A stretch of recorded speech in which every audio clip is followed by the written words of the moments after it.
Masobra 1,000 ka mga pamilya na apektuhan sa pagbaha sa Aklan kag Capiz kasunod sang mamunog nga ulan kahapon. Malaing nga panahon sa pila ka bahin sang Western Visayas tugas ang shear line suno sa pag-asa. Ini ang gintutukan ni Zen Kilantang Sasa.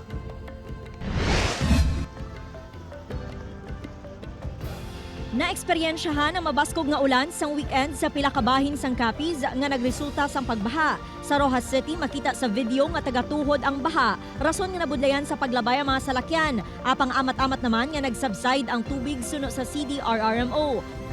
Sa Banwa sang Sapian, ginbaha man ang pila ka low-lying areas, rason nga nagpatigayon sang rescue operation ang MDRRMO. Sa mga banwa sang Altabas kag Balete sa Aklan, may pila ka mga salakyan nga na-stranded bangod sa mataas nga level sang tubig baha sa dalanon.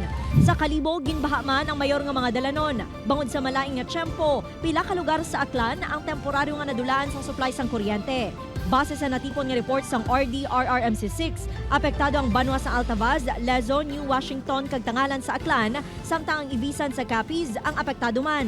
Nagdangat sa 1,009 ka mga pamilya ang apektado sang pagbaha, rason nga nagpatigayon sang preemptive evacuation. We are still expecting 1 to 2 na bagyo na tatama sa ating sa ating bansa.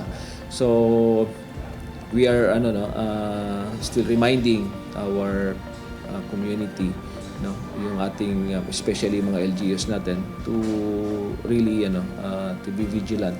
Sunod sa pag-asa, ang naeksperyensyahan nga malaing nga tiyempo sa Aklan kag Capiz ang tugas sang shear line. Ini nga kondisyon sang panahon ang tugas sang pagbungguanay sang mainit kag mabugnaw nga hangin nga nagahimo nga isa ka cloud formation. Expect naman gyapon nga sa next following days possibly ma-expect mabatyagan taman gyapon ng ining weather system. Upod kay Cirilo Randuque, Zen Kilantang Sasa, One Western Visayas.